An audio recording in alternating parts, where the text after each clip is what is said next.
ಒತ್ತಡದ ಬದುಕು, ಪೌಷ್ಟಿಕ ಆಹಾರದ ಕೊರತೆಯಿಂದ ಶುಗರ್, ಬಿಪಿ, ಬೊಜ್ಜು, ಗ್ಯಾಸ್ಟ್ರಿಕ್ ನಂತಹ ಆರೋಗ್ಯ ಸಮಸ್ಯೆ. ಹೆಚ್ಚು ಪೋಷಕಾಂಶಯುಕ್ತ ಆಹಾರ ಮತ್ತು ಸಿರಿಧಾನ್ಯಗಳೇ ಇದಕ್ಕೆ ಪರಿಹಾರ.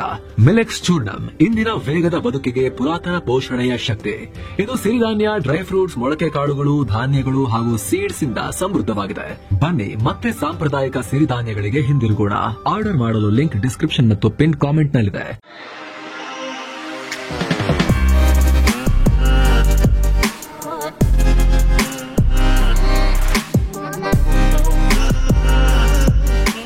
ಹಾಯ್ ಫ್ರೆಂಡ್ಸ್, ದಿನದ ಎಲ್ಲ ಪ್ರಮುಖ ಸುದ್ದಿಯನ್ನು ನಿಮಗೆ ತಲುಪಿಸೋ mastmaga.com ನ ಫುಲ್ ನ್ಯೂಸ್ಗೆ ಸ್ವಾಗತ. ನಾನು ಅಮರ್ ಪ್ರಸಾದ್. ಪಾಕಿಸ್ತಾನ ಹಾಗೂ ತಾಲಿಬಾನ್ ನಡುವೆ ಭೀಕರ ಸಂಘರ್ಷ ಆಗ್ತಿರೋ ಹೊತ್ತಲ್ಲೇ ಭಾರತ ಸೇನೆ ಒಂದು ಸ್ಫೋಟಕ ಹೇಳಿಕೆ ಕೊಟ್ಟಿದೆ.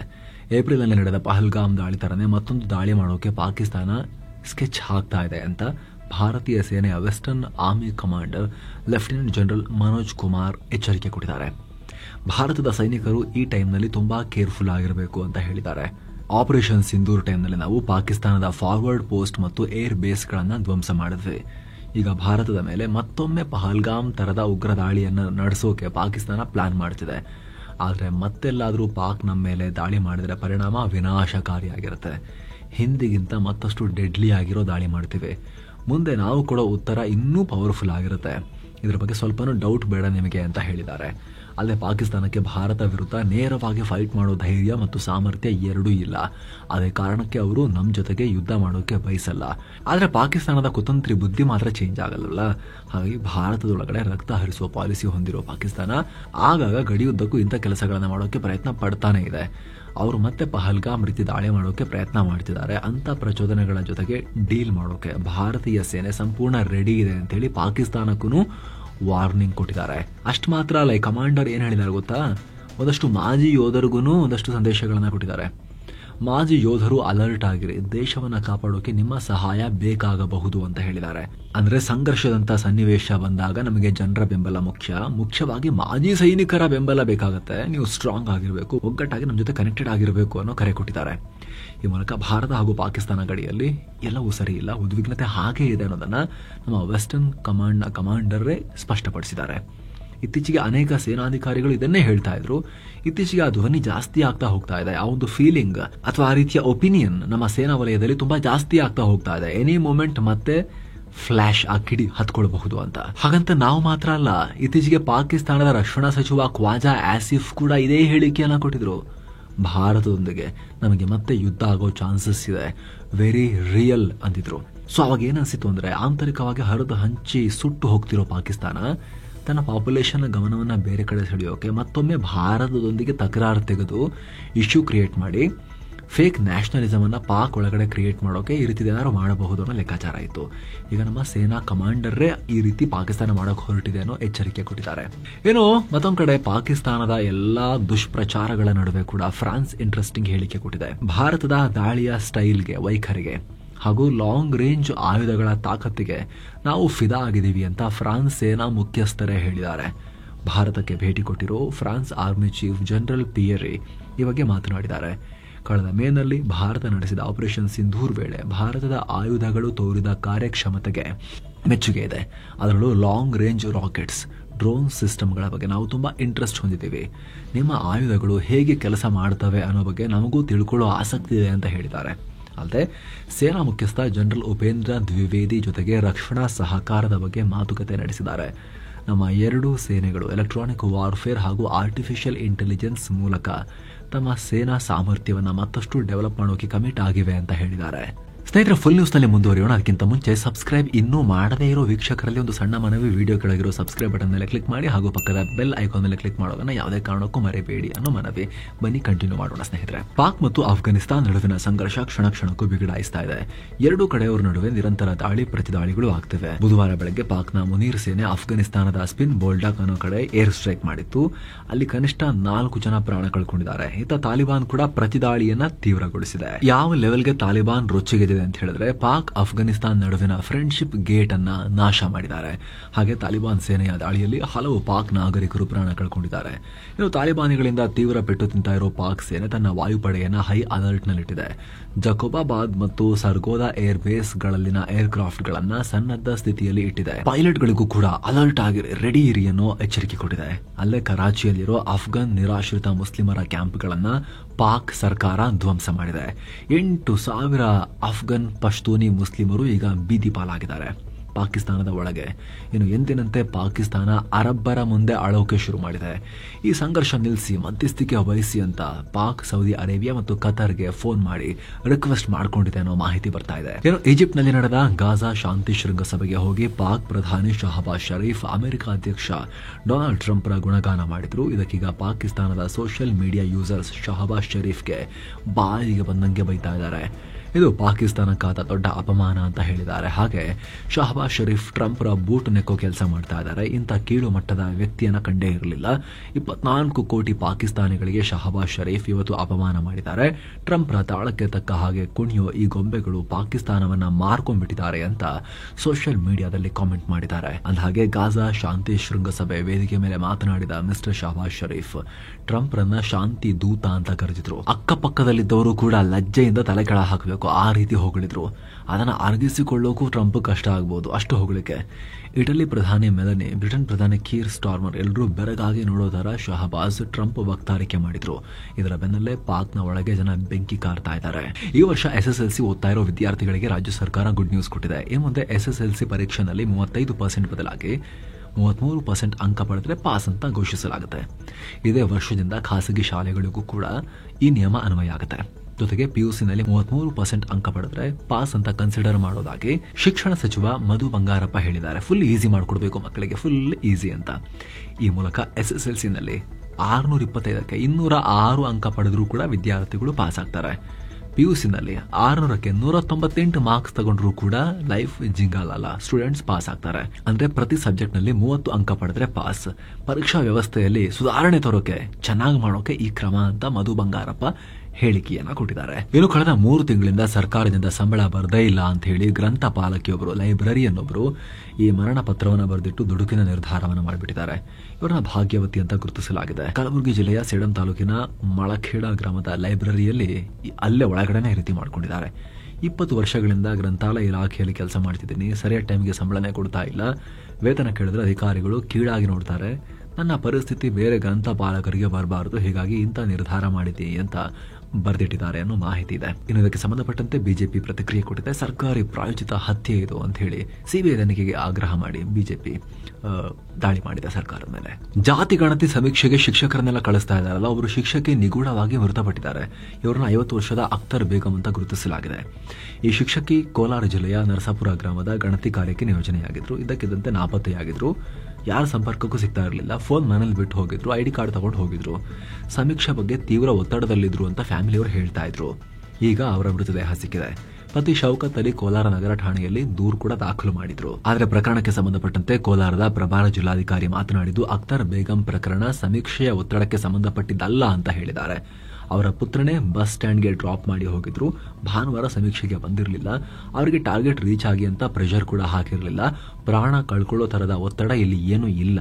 ಸೂಪರ್ವೈಸರ್ಗಳಿಗೆ ಸಮೀಕ್ಷೆಯ ಪ್ರಗತಿ ಬಗ್ಗೆ ಕೇಳಲಾಗುತ್ತೆ ಅಷ್ಟೇ, ಯಾರಿಗೂ ಇಲ್ಲಿ ಪ್ರೆಷರ್ ಹಾಕಲ್ಲ, ಅದು ಇದಕ್ಕೂ ಸಂಬಂಧನೇ ಇಲ್ಲ ಅಂತ ಹೇಳಿದ್ದಾರೆ. ನಿಜವಾದ ಕಾರಣ ಏನು ಅಂತ ಪತ್ತೆ ಹಚ್ಚೋಕೆ ಈಗ ತನಿಖೆ ನಡೀತಾ ಇದೆ. ಕರ್ನಾಟಕದಲ್ಲಿ ಭತ್ತದ ತಳಿಗಳ ಆಧುನಿಕ ಸಂಶೋಧನೆ ಮತ್ತು ಅದನ್ನು ಡೆವಲಪ್ ಮಾಡೋ ನಿಟ್ಟಿನಲ್ಲಿ ಫಿಲಿಪೈನ್ಸ್ ಜೊತೆಗೆ ಕೃಷಿ ಸಚಿವ ಚಲುವರಾಯಸ್ವಾಮಿ ಒಪ್ಪಂದಕ್ಕೆ ಸೈನ್ ಹಾಕಿದ್ದಾರೆ. ಮನಿಲಾದಲ್ಲಿರುವ ಅಂತಾರಾಷ್ಟ್ರೀಯ ಭತ್ತ ಸಂಶೋಧನಾ ಕೇಂದ್ರ ಮತ್ತು ಮಂಡ್ಯ ಕೃಷಿ ವಿಶ್ವವಿದ್ಯಾಲಯದ ನಡುವೆ ಈ ಡೀಲ್ ಆಗಿದೆ.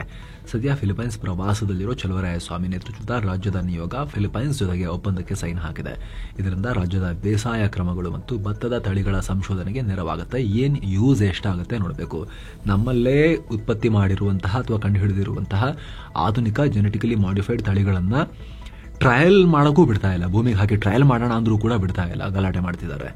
ಅದು ಹಂಗಾಗುತ್ತೆ ಹಿಂಗಾಗುತ್ತೆ, ತಿಂದಿರೋ ಮನುಷ್ಯರು ಬೇರೆ ಪ್ರಾಣಿಗಳಾಗಿ ಬದಲಾಗ್ಬಿಡ್ತಾರೆ ಅಂತೆಲ್ಲ ನಾನಾ ರೀತಿಯ ಕಲ್ಪನೆಗಳು ಜನರಲ್ಲಿದೆ. ಹಿಂಗಿರ್ಬೇಕಾದ್ರೆ ಹೊಸ ತಳಿಗಳನ್ನ ಕಂಡು ಹಿಡಿಯೋದು ಯಾವಾಗ, ಅದರಿಂದ ನಮ್ಮ ಜನಕ್ಕೆ ಅನುಕೂಲ ಆಗೋದು ಯಾವಾಗ, ಅದು ಯಾವಾಗ ಜಾರಿಗೆ ಬರುತ್ತೆ ನೋಡಬೇಕು.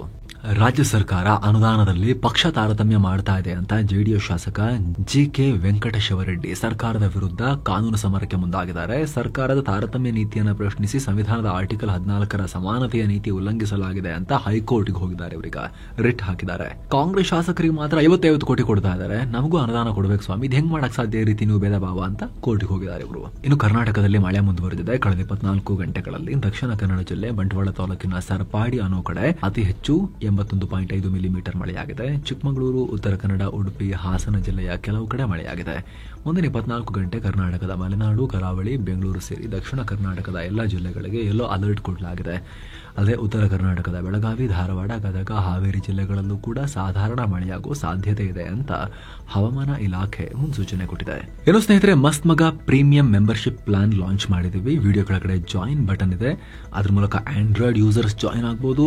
ಡಿಸ್ಕ್ರಿಪ್ಷನ್ ಮತ್ತು ಪಿನ್ ಮಾಡಿರೋ ಕಾಮೆಂಟ್ ನಲ್ಲಿ ಪ್ರತ್ಯೇಕ ಲಿಂಕ್ ನಲ್ಲಿ ಮೆಂಬರ್ಶಿಪ್ ಕೂಡ ನಾವು ಮೆನ್ಷನ್ ಮಾಡಿರ್ತೀವಿ. ಅದ್ರ ಮೂಲಕ ಆಪಲ್ ಯೂಸರ್ಸ್ ಜಾಯಿನ್ ಆಗಬಹುದು ಬ್ರೌಸರ್ ಅಲ್ಲಿ ಹೋಗಿ. ಈ ಮಸ್ತ್ ಮಗ ಪ್ರೀಮಿಯಂ ಪ್ಲಾನ್ಗೆ ಜಾಯಿನ್ ಆಗೋರಿಗೆ ಎಕ್ಸ್ಕ್ಲೂಸಿವ್ ಮೆಂಬರ್ಸ್ ಓನ್ಲಿ ಕಾಂಟೆಂಟ್, ಅದು ವಿಡಿಯೋ ಆಗಿರ್ಬೋದು, ಆಗಾಗ ಲೈವ್ ಆಗಿರ್ಬೋದು, ಪೋಲ್, ಪೋಸ್ಟ್ ಎಲ್ಲವನ್ನ ಕೊಡ್ತಾ ಹೋಗೋ ಪ್ರಯತ್ನವನ್ನ ನಾವು ಮಾಡ್ತಾ ಇದೀವಿ, ಒಂದಾಗಿ ಜಾರಿಗೊಳಿಸ್ತಾ ಇದ್ದೀವಿ. ಅಷ್ಟು ಮಾತ್ರ ಅಲ್ಲ ಸ್ನೇಹಿತರೆ, ಆ ಮೆಂಬರ್ ಓನ್ಲಿ ಕಾಂಟೆಂಟ್ ಗಳಲ್ಲಿ, ಆ ಸೆಕ್ಷನ್ ಅಲ್ಲಿ ಬರೋ ವಿಡಿಯೋಗಳಲ್ಲಿ ನಾವು ಯಾವುದೇ ನಮ್ಮ ಕಡೆಯಿಂದ ಜಾಹೀರಾತುಗಳನ್ನ ಕೂಡ ಹಾಕ್ತಾ ಇಲ್ಲ. ಇದರ ಕಾಸ್ಟ್ ಸ್ನೇಹಿತರೆ ದಿನಕ್ಕೆ 99 ಪೈಸೆ ಚೇಂಜ್ ಬರುತ್ತೆ, ₹1ಗಿಂತ ಕೆಳಗೆ ಬರುತ್ತೆ. ತಿಂಗಳಿಗೆ ₹29 ಕಾಸ್ಟ್ ಆಗುತ್ತೆ. ನಿಮಗೆ ವ್ಯಾಲ್ಯೂ ಕಾಣಿಸ್ತಾ ಇದ್ರೆ ನೀವು ಅದನ್ನ ಕನ್ಸಿಡರ್ ಮಾಡಬಹುದು. ಬನ್ನಿ ಫುಲ್ ನ್ಯೂಸ್ ಕಂಟಿನ್ಯೂ ಮಾಡೋಣ ಸ್ನೇಹಿತರೆ. ಆಯುರ್ವೇದ ಚಿಕಿತ್ಸೆಗೆ ಅಂತ ಭಾರತಕ್ಕೆ ಬಂದಿದ್ದ ಕೀನ್ಯಾದ ಮಾಜಿ ಪ್ರಧಾನಿ ರೈಲಾ ಒಡಿಂಗಾ ನಿಧನರಾಗ್ಬಿಟ್ಟಿದ್ದಾರೆ. ಕೇರಳದ ಕೂತಟ್ಟು ಕುಲಂನಲ್ಲಿ ಬೆಳಿಗ್ಗೆ ವಾಕಿಂಗ್ ಮಾಡ್ತಿದ್ದಾಗ ಹೃದಯಾಘಾತಕ್ಕೀಡಾಗಿ ಕುಸಿದು ಬಿದ್ದು ಪ್ರಾಣ ಕಳ್ಕೊಂಡಿದ್ದಾರೆ. ಇವರು ಕಣ್ಣಿನ ದೃಷ್ಟಿ ಕಳ್ಕೊಂಡಿದ್ದು ತಮ್ಮ ಮಗಳಿಗೆ ಚಿಕಿತ್ಸೆ ಕೊಡಿಸೋಕೆ ಅಂತ ಆಯುರ್ವೇದ ಟ್ರೈ ಮಾಡೋಣ ಅಂತ ತಮ್ಮ ಫ್ಯಾಮಿಲಿಯೊಂದಿಗೆ ಕೇರಳಕ್ಕೆ ಬಂದಿದ್ರು. 6 ದಿನಗಳ ಹಿಂದಷ್ಟೇ ಕೂತಟ್ಟು ಕುಲಂನಲ್ಲಿರೋ ಶ್ರೀಧರಿಯಂ ಆಯುರ್ವೇದಿಕ್ ಕಣ್ಣಿನ ಆಸ್ಪತ್ರೆ ಮತ್ತು ಸಂಶೋಧನಾ ಕೇಂದ್ರಕ್ಕೆ ಮಗಳನ್ನ ಅಡ್ಮಿಟ್ ಮಾಡಿದ್ರು. ಬಳಿಕ ಆಸ್ಪತ್ರೆಗೆ ಭೇಟಿ ಕೊಡೋ ವೇಳೆ ವಾಕಿಂಗ್ ಮಾಡುವಾಗ ಅಲ್ಲೇ ಹೃದಯಾಘಾತ ಆಗಿದೆ, ತುರಂತ ನಡೆದು ಹೋಗಿದೆ. ಮಗಳ ಚಿಕಿತ್ಸೆಗೆ ಅಂತ ಒಂದು ಮಾಜಿ ಪ್ರಧಾನಿ ಕೀನ್ಯಾದ್ದು ಅವರೇ ತೀರ್ಕೊಂಡಿದ್ದಾರೆ. ಅವರ ಮೃತದೇಹವನ್ನು ಸ್ವದೇಶಕ್ಕೆ ತಗೊಂಡು ಹೋಗೋಕೆ ಭಾರತದಲ್ಲಿರೋ ಕೀನ್ಯಾ ರಾಯಭಾರ ಕಚೇರಿ ಸಿಬ್ಬಂದಿ ಸ್ಥಳೀಯ ಅಧಿಕಾರಿಗಳ ಸಹಾಯ ಪಡಿತಾ ಇದ್ದಾರೆ. ಒಡಿಂಗಾ ಸಾವಿಗೆ PM ನರೇಂದ್ರ ಮೋದಿ ಸೇರಿ ಕೀನ್ಯಾದವರು ಕೂಡ ಹಲವರು ಅಲ್ಲಿಂದ ಕಂಬನಿ ಮಿಡಿದಿದ್ದಾರೆ. ಇವರು 2008ರಿಂದ 13ನೇ ಇಸ್ವಿ ತನಕ ಕೀನ್ಯಾ PM ಆಗಿದ್ರು. ವಿಪಕ್ಷ ನಾಯಕನಾಗೂ ಕೂಡ ಕೆಲಸ ಮಾಡಿದ್ರು. ಪ್ರಮುಖ ರಾಜಕೀಯ ಪಕ್ಷ ಆರೆಂಜ್ ಡೆಮೊಕ್ರೆಟಿಕ್ ಮೂವ್ಮೆಂಟ್ ನ ಮುಖ್ಯಸ್ಥರಾಗೂ ಕೆಲಸ ಮಾಡಿದ್ರು. ಈಗ ಛತ್ತೀಸ್ಗಢದಲ್ಲೂ ಕೂಡ ದೊಡ್ಡ ನಕ್ಸಲ್ ಶರಣಾಗತಿಯಾಗಿದೆ. ಒಂದಿನದ ಹಿಂದಷ್ಟೇ CPIನ ಟಾಪ್ ನಕ್ಸಲ್ ಮಲ್ಲು ಜೋಲಾ ವೇಣುಗೋಪಾಲ್ ಭದ್ರತಾ ಪಡೆಗಳ ಮುಂದೆ ಶರಣಾಗಿದ್ದ. ಈಗ ಛತ್ತೀಸ್ಗಢದಲ್ಲೂ ಕೂಡ ಮತ್ತೆ ಇಂತಹದ್ದೇ ದೊಡ್ಡ ಡೆವಲಪ್ಮೆಂಟ್ ಆಗಿದೆ. 10 ಮಹಿಳಾ ನಕ್ಸಲರು ಸೇರಿ 27 ಕೆಂಪು ಉಗ್ರರು ಶಸ್ತ್ರತ್ಯಾಗ ಮಾಡಿ ಮುಖ್ಯವಾಹಿನಿಗೆ ಬರ್ತೀವಿ ಅಂತ ಶರಣಾಗಿದ್ದಾರೆ. ಇವ್ರ ಬಗ್ಗೆ ಮಾಹಿತಿ ಕೊಟ್ಟವರಿಗೆ ₹50 ಲಕ್ಷ ಬಹುಮಾನ ಇತ್ತು ತಲೆ ಮೇಲೆ, ಇವ್ರ ಮೇಲೆ ಈಗ ಶರಣಾಗಿದ್ದಾರೆ. ಇನ್ನು ಮಂಗಳವಾರ ಮಹಾರಾಷ್ಟ್ರದ ಗಡ್ಚಿರೋಲಿಯಲ್ಲಿ ಶರಣಾಗಿದ್ದ ಮಲ್ಲು ಜೋಲಾ ವೇಣುಗೋಪಾಲ್ ರಾವ್ ಸೇರಿದ ಹಾಗೆ 61 ನಕ್ಸಲರು ಮಹಾರಾಷ್ಟ್ರ CM ದೇವೇಂದ್ರ ಫಡ್ನವೀಸ್ ಮುಂದೆ ಸರೆಂಡರ್ ಆಗಿದ್ದಾರೆ. ಈ ವೇಳೆ ಮಾತನಾಡಿರೋ ಫಡ್ನವೀಸ್, ಈ ನಕ್ಸಲ್ ಶರಣಾಗತಿಯಿಂದ ಮಹಾರಾಷ್ಟ್ರದಲ್ಲಿ ಮಾವವಾದ ನಿರ್ಮೂಲನೆ ಆಗಿ ಹೋಗ್ತಾ ಇದೆ. ಮುಂದಿನ ದಿನಗಳಲ್ಲಿ ಛತ್ತೀಸ್ಗಢ, ತೆಲಂಗಾಣ ಕೂಡ ಮುಕ್ತ ಆಗ್ತವೆ ಅನ್ನೋ ಹೇಳಿಕೆ ಕೊಟ್ಟಿದ್ದಾರೆ. ಫ್ರೆಂಡ್ಶಿಪ್ ಅಂತ ನಾಟಕ ಮಾಡ್ತಲೇ ಚೀನಾ ಭಾರತದ ವಿರುದ್ಧ WTO ವಿಶ್ವ ವ್ಯಾಪಾರ ಸಂಘಟನೆಯಲ್ಲಿ ಕೇಸ್ ಹಾಕೋಕೆ ಹೊರಟಿದೆ. ಭಾರತ ತನ್ನ ದೇಸಿ ಕಾರ್ಖಾನೆಗಳಿಗೆ ಸಪೋರ್ಟ್ ಕೊಡೋಕೆ ಎಲೆಕ್ಟ್ರಿಕ್ ವೆಹಿಕಲ್ ಮತ್ತು ಬ್ಯಾಟರಿಗಳಿಗೆ ಸಬ್ಸಿಡಿ ಕೊಡ್ತಾ ಇದೆ, ತಪ್ಪಿದು ಅಂತ ಹೇಳಿ ಚೀನಾ ದೂರು ಕೊಟ್ಟಿದೆ. ಈ ಕ್ರಮದಿಂದ ಭಾರತದ ದೇಸಿ ಉದ್ಯಮಗಳಿಗೆ ಯೂಸ್ ಆಗ್ತಿದೆ, ವಿದೇಶಿ ಕಂಪನಿಗಳಿಗೆ ಸ್ಪರ್ಧೆ ಮಾಡೋಕ್ಕಾಗ್ತಾ ಇಲ್ಲ. ಇದರಿಂದ ಚೀನಾದ ಹಿತಾಸಕ್ತಿಗಳು ದುರ್ಬಲ ಆಗ್ತಿವೆ ಅಂತ ಚೀನಾ ವಾಣಿಜ್ಯ ಸಚಿವಾಲಯ ಹೇಳಿದೆ. ಹಾಗೆ ನಮ್ಮ ದೇಸಿ ಉದ್ಯಮಗಳ ಹಕ್ಕುಗಳು ಮತ್ತು ಹಿತಾಸಕ್ತಿಯನ್ನ ಕಾಪಾಡೋಕೆ ನಾವು ಈ ರೀತಿ ಫೈಟ್ ಮಾಡಲೇಬೇಕಾಗುತ್ತೆ ಅಂತ ಹೇಳಿದ್ದಾರೆ. ಆದರೆ ಭಾರತ ಡಿಫೆಂಡ್ ಮಾಡಿಕೊಂಡಿದೆ ತನ್ನ ಆಕ್ಷನ್ಸ್ ಅನ್ನ. WTO ರೂಲ್ಸ್ ಪ್ರಕಾರ ಎಲ್ಲ ಸದಸ್ಯ ರಾಷ್ಟ್ರಗಳು ಎಲ್ಲರಿಗೂ ಈಕ್ವಲ್ ಆಗಿ ಬಿಸ್ನೆಸ್ ಮಾಡೋಕೆ ಪೂರಕ ಅವಕಾಶ ಮಾಡಿಕೊಡ್ಬೇಕು. ಇನ್ನೊಂದು ರಾಷ್ಟ್ರದ ವಸ್ತುಗಳನ್ನ ಬಲವಂತವಾಗಿ ಆಚೆ ಹಾಕೋ ರೀತಿ ಕೆಲಸ ಮಾಡಬಾರ್ದು. ಆದ್ರೆ ಭಾರತ ಹೆಚ್ಚು ತನ್ನ ರಾಷ್ಟ್ರದ ಕಂಪನಿಗಳಿಗೆ ಸಬ್ಸಿಡಿ ಕೊಟ್ಟು ನಮ್ದು ಚೀನಾದ ವಸ್ತುಗಳನ್ನ ತಗೊಂಡೋಗಿ ಮಾರೋಣ ಅಂದ್ರೆ ಅಲ್ಲಿ ಸ್ಪರ್ಧೆ ಮಾಡಕ್ಕೆ ಆಗಬಾರದು, ಆ ರೀತಿ ಮಾಡ್ತಿದ್ದಾರೆ. ನಮಗೆ ಟ್ಯಾಕ್ಸು ಅವರಿಗೆ ಸಬ್ಸಿಡಿ, ಆ ರೀತಿ ಮಾಡ್ಕೊಂಡು ಭೇದ ಭಾವ ಮಾಡ್ತಾ ಇದ್ದಾರೆ ಅಂತ ಹೇಳಿ WTOಗೆ ಹೋಗಿದ್ದಾರೆ ಈಗ ಚೀನಾದವರು. ಇನ್ನು ದೇಶದಲ್ಲಿ ತೀವ್ರ ಚರ್ಚೆ ಕಾರಣವಾಗ್ತಿರುವ ಹರಿಯಾಣದ ಹಿರಿಯ IPS ಅಧಿಕಾರಿ ಪೂರಣ್ ಕುಮಾರ್ ಅವರ ಸಾವಿನ ಪ್ರಕರಣಕ್ಕೆ ದೊಡ್ಡ ಟ್ವಿಸ್ಟ್ ಸಿಕ್ಕಿದೆ. ಅಲ್ಲಿ ಜಾತಿ ಭೇದ ಇತ್ಯಾದಿ ಆಂಗಲ್ ಎಲ್ಲ ಚರ್ಚೆ ಆಗ್ತಾ ಇದ್ವು. ಈಗ ನೋಡಿದ್ರೆ ಮೃತ ಪೂರಣ್ ಭ್ರಷ್ಟಾಚಾರ ಮಾಡಿದ್ದಾರೆ ಅಂತ ಆರೋಪಿಸಿ 3 ಪುಟಗಳ ಮರಣ ಪತ್ರ ಬರೆದಿಟ್ಟು ಇದೀಗ ASI ಸಂದೀಪ್ ಕುಮಾರ್ ಅನ್ನೋರು ಇಂತಹ ಒಂದು ದುರದೃಷ್ಟಕರ ಹೆಜ್ಜೆಯನ್ನ ಇಟ್ಟುಬಿಟ್ಟಿದ್ದಾರೆ. ರೋಹ್ಟಕ್ ಪಾಣಿಪತ್ ರಸ್ತೆ ಪಕ್ಕದಲ್ಲಿರೋ ಕೊಳವೆ ಬಾವಿ ಬಳಿ ಅವರ ದೇಹ ಪತ್ತೆಯಾಗಿದೆ.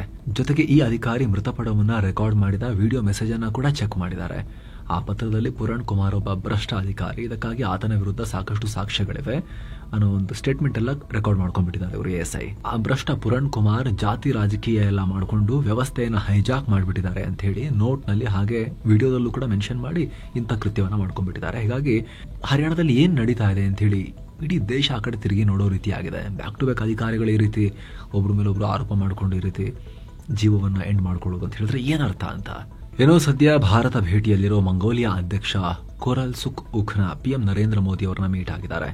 ಇಬ್ಬರು ನಾಯಕರು ಎರಡು ರಾಷ್ಟ್ರಗಳ ದ್ವಿಪಕ್ಷೀಯ ಸಂಬಂಧಗಳನ್ನು ಮತ್ತಷ್ಟು ಬಲಪಡಿಸುವ ಕುರಿತು ಚರ್ಚೆ ಮಾಡಿದ್ದಾರೆ. ಈ ವೇಳೆ defence, cultural exchange, mineral resources ಸೇರಿದ ಹಾಗೆ ಹಲವು ಕ್ಷೇತ್ರಗಳಲ್ಲಿ ಸಹಕಾರ ಹೆಚ್ಚು ಮಾಡಿಕೊಳ್ಳೋಕೆ 10 ಮಹತ್ವದ ಒಪ್ಪಂದಗಳಾಗಿವೆ. ಇನ್ನು ಈ ಭೇಟಿಯಲ್ಲಿ ಮಂಗೋಲಿಯಾ ಅಧ್ಯಕ್ಷರು, ರಕ್ಷಣಾ ಸಚಿವ ರಾಜನಾಥ್ ಸಿಂಗ್, ಉಪರಾಷ್ಟ್ರಪತಿ CP ರಾಧಾಕೃಷ್ಣನ್ ಸೇರಿ ಹಲವು ನಾಯಕರನ್ನ ಭೇಟಿಯಾಗಿ ಮಾತುಕತೆ ನಡೆಸಿದ್ದಾರೆ. ತಮಿಳುನಾಡಿನ ಕರೂರ್ ಕಾಲ್ತುಳಿತ ದುರಂತ ವಿಚಾರ ತಮಿಳುನಾಡು ಅಸೆಂಬ್ಲಿಯಲ್ಲಿ ಪ್ರತಿಧ್ವನಿಸಿದೆ. ತಮಿಳುನಾಡು CM MK ಸ್ಟಾಲಿನ್ ಕರೂರು ಕಾಲ್ತುಳಿತಕ್ಕೆ ನಟ, ರಾಜಕಾರಣಿ ವಿಜಯ್ರೇ ಕಾರಣ ಅಂತ ಬ್ಲೇಮ್ ಮಾಡಿದ್ದಾರೆ. ವಿಜಯ್ ಇವೆಂಟ್ಗೆ 7 ಗಂಟೆ ತಡ ಮಾಡಿ ಬಂದಿದ್ದಕ್ಕೆ ಮತ್ತು ಕಾರ್ಯಕ್ರಮವನ್ನ ಚೆನ್ನಾಗಿ ಆಯೋಜನೆ ಮಾಡದೇ ಇರೋದಕ್ಕೆ ಕಾಲ್ತುಳಿತ ಉಂಟಾಗಿದೆ ಅಂತ ಹೇಳಿದ್ದಾರೆ. ಇನ್ನು ಇದೇ ವಿಚಾರವಾಗಿ AIADMK ಶಾಸಕರು ಕೂಡ ಸದನದಲ್ಲಿ ಪ್ರತಿಭಟಿಸಿದ್ರು. ತಮ್ಮ ಲೀಡರ್ ಎಡಪ್ಪಡಿ ಪಳನಿಸ್ವಾಮಿಗೆ ಮಾತಾಡೋಕೆ ಅವಕಾಶ ಕೊಡ್ರಿ ಅಂತ ಹೇಳಿ ಗಲಾಟೆ ಮಾಡಿದ್ರು. ಗದ್ದಲದ ವಾತಾವರಣ ಉಂಟಾಗಿತ್ತು. ಆಮೇಲೆ ಸಭಾತ್ಯಾಗ ಮಾಡಿ ಹೊರಗೂ ಬಂದ್ರು. ಸರಿಯಾಗಿ ಆಗ್ಲಿಲ್ಲ ಸೆಟ್ಟಿಂಗ್ ಇವರಿಗೆ ಆಡಳಿತ ಪಕ್ಷದೊಂದಿಗೆ ಅಂತ ಹೇಳಿ. ಭಾರತ ಅಮೆರಿಕ ನಡುವೆ ಟ್ಯಾರಿಫ್ ಗಲಾಟೆ ಶಮನ ಆಗುತ್ತಾ ಅನ್ನೋ ಹೋಪ್ ಮೂಡ್ತಾ ಇದೆ ಈಗ. ಯಾಕಂದ್ರೆ ಭಾರತದಿಂದ ಅಮೆರಿಕಗೆ ಕಳಿಸೋ ಪಾರ್ಸೆಲ್ ಸೇರಿ ಎಲ್ಲ ರೀತಿಯ ಅಂಚೆ ಸೇವೆಯನ್ನು ಮತ್ತೆ ಆರಂಭ ಮಾಡ್ತೀವಿ ಅಂತ ಕೇಂದ್ರ ಸರ್ಕಾರ ಹೇಳಿದೆ. ಟ್ರಂಪ್ ಟ್ಯಾರಿಫ್ ಹುಚ್ಚಾಟ ವಿಪರೀತಕ್ಕೆ ಹೋಗ್ತಿದ್ದಾಗ ಭಾರತ ಇದನ್ನು ಸ್ಟಾಪ್ ಮಾಡ್ತಾ ಇದ್ದೀವಿ ಅಂತ ಘೋಷಿಸಿತ್ತು. ಮೊದಲೇನಾಗಿತ್ತು, $800 ವರೆಗಿನ ಐಟಮ್ಸ್ ಮೇಲೆ ಯಾವುದೇ ಸುಂಕ ಇರಲಿಲ್ಲ. ಜುಲೈ 30ನೇ ತಾರೀಕು ಅಮೆರಿಕ ಈ ಆದೇಶವನ್ನು ಹಿಂಪಡೆದು ಕೇವಲ $100 ವರೆಗಿನ ವಸ್ತುಗಳ ಮೇಲೆ ಮಾತ್ರ ಸುಂಕರಹಿತ ವಿನಾಯಿತಿ ಕೊಡೋದಾಗಿ ಘೋಷಿಸಿಬಿಟ್ರು. ಹೀಗಾಗಿ ಭಾರತ ಏನ್ ಮಾಡಿತ್ತು, ಲೆಟರ್ಸ್, ಡಾಕ್ಯುಮೆಂಟ್ಸ್ ಹೀಗೆ $100 ವರೆಗಿನ ಗಿಫ್ಟ್ ಐಟಮ್ಸ್ ಬಿಟ್ಟು ಅಮೆರಿಕಗೆ ಕಳಿಸೋ ಉಳಿದೆಲ್ಲ ಪಾರ್ಸೆಲ್ ಸ್ವೀಕರಿಸೋದನ್ನೇ ಸ್ಟಾಪ್ ಮಾಡಿತ್ತು. ಆದ್ರೆ ಈಗ ಮತ್ತೆ ಆರಂಭ ಮಾಡ್ತಿದ್ದಾರೆ. ಆದರೆ ಭಾರತದಿಂದ ಅಮೆರಿಕಗೆ ಕಳಿಸೋ ಪಾರ್ಸೆಲ್ನಲ್ಲಿ ಅಲ್ಲಿ ಅಮೆರಿಕದಲ್ಲಿ ರಿಸೀವ್ ಮಾಡಿಕೊಳ್ಳೋರು ಆ ಪಾರ್ಸೆಲ್ ಮೌಲ್ಯದ ಅರ್ಧದಷ್ಟು ಕಸ್ಟಮ್ಸ್ ಡ್ಯೂಟಿ ಪೇ ಮಾಡಬೇಕು ಅಂತ ಅಂಚೆ ಇಲಾಖೆ ಹೇಳಿದೆ. ಅಂದ್ರೆ ತೆರಿಗೆ ಹೊರೆಯನ್ನ ಪಾರ್ಸೆಲ್ ಕಳಿಸೋರ್ದೆ ಆ ತೆರಿಗೆ ಹೊರೆ ಟ್ರಂಪ್ ಹಾಕ್ತಿರೋದು ಅನ್ನೋ ರೀತಿಯಲ್ಲಿ ಹೇಳಿದ್ದಾರೆ.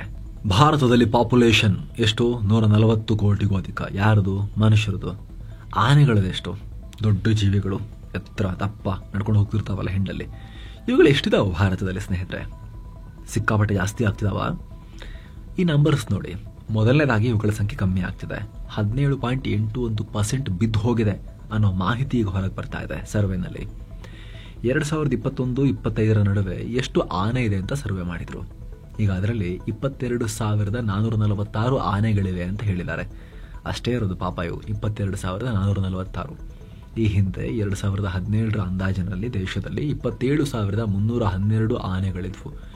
ಅದು ದೊಡ್ಡ ಪ್ರಮಾಣದಲ್ಲಿ ಪತನ ಆಗಿದೆ. 17.81% ಬಿದ್ದು ಹೋಗಿದೆ ಅಂತ ಸರ್ವೆ ಹೇಳಿದೆ. ಆದರೆ ಕೆಲ ತಜ್ಞರು ಇದನ್ನು ಒಪ್ತಾ ಇಲ್ಲ. ಮೆಥಡಾಲಜಿ ಅಷ್ಟೊಂದು ಕರೆಕ್ಟಾಗಿ ಸರ್ವೆ ಮಾಡಿಲ್ಲ. ಓಕೆ, ನಂಬರ್ ಇಷ್ಟು ಇರ್ಬೋದು ಇವಾಗ ಆನೆಗಳದ್ದು, ಆದರೆ ಅಷ್ಟು ದೊಡ್ಡ ಪ್ರಮಾಣದಲ್ಲಿ ಪತನ ಆಗಿದೆ ಅಂತ ಹೇಳ್ತಿರೋದು ಸರಿಯಲ್ಲ. DNA ಬೇಸ್ಡ್ ಮೆಥಡ್ ಬಳಸಿದ್ದಾರೆ. ಇದು ಮೆಥಡಾಲಜಿಯಲ್ಲಿ ಆಗಿರೋ ಬದಲಾವಣೆಯಿಂದ ಕಾಣಿಸ್ತಿರೋದು ಅಷ್ಟೇ. ಈ ರೀತಿ ಆನೆಗಳ ಸಗಣಿ ಸ್ಯಾಂಪಲ್ನಿಂದ DNA ಕಲೆಕ್ಟ್ ಮಾಡಿ ಅಂದಾಜು ಲೆಕ್ಕ ಕೊಟ್ಟಿದ್ದಾರೆ. ಹಾಗಾಗಿ ಮುಂಚೆ ಮಾಡಿದ ಆನೆ ಲೆಕ್ಕಕ್ಕೂ ಇದಕ್ಕೂ ಎಕ್ಸಾಕ್ಟ್ ನೇರ ತಾಳೆ ಮಾಡೋಕ್ಕಾಗಲ್ಲ ಅಂತ ತಜ್ಞರು ಹೇಳ್ತಿದ್ದಾರೆ. ಬಟ್ ರಫ್ ಎಸ್ಟಿಮೇಷನ್ ಏನು ಅಂದ್ರೆ 22-24 ಸಾವಿರ ಆಸುಪಾಸಲ್ಲಿ ಆನೆಗಳು ಭಾರತದಲ್ಲಿ ಇರಬಹುದು ಅಂತ. ಇನ್ನು ರಾಜಸ್ಥಾನದಲ್ಲಿ ಭಯಾನಕ ಘಟನೆಯಾಗಿದೆ. ಚಲಿಸ್ತಾ ಇದ್ದ ಬಸ್ಗೆ ಬೆಂಕಿ ಹತ್ಕೊಂಡು 20 ಜನರ ಪ್ರಾಣ ಹೋಗಿರೋ ಘಟನೆ ರಾಜಸ್ಥಾನದ ಜೈಸಲ್ಮೇರ್ನಲ್ಲಿ ಆಗಿದೆ. 57 ಜನ ಇದ್ರು. 16 ಜನರ ಸ್ಥಿತಿ ಇನ್ನೂ ಚಿಂತಾಜನಕ ಆಗಿದೆ. ಇನ್ನು ಬಿಹಾರ ಎಲೆಕ್ಷನ್ ನಲ್ಲಿ ಪ್ರಶಾಂತ್ ಕಿಶೋರ್ ಸ್ಪರ್ಧೆ ಮಾಡ್ತಾರಾ ಇಲ್ವಾ ಅಂದ್ರೆ, ಅವ್ರ ಪಾರ್ಟಿ ಇದೆ ಬಟ್ ಅವರೇ ಸ್ಪರ್ಧೆ ಮಾಡ್ತಾರಾ ಇಲ್ವಾ ಅನ್ನೋ ಪ್ರಶ್ನೆಗೆ ಪ್ರಶಾಂತ್ ಕಿಶೋರ್ ನಾನು ಸ್ಪರ್ಧೆ ಮಾಡಲ್ಲ ಅನ್ನೋದನ್ನ ಈಗ ಘೋಷಿಸಿದ್ದಾರೆ. ಪಕ್ಷ ಸಂಘಟನೆ ಕಡೆ ಗಮನ ಕೊಡ್ತೀನಿ ಅಂತ ಹೇಳಿದ್ದಾರೆ.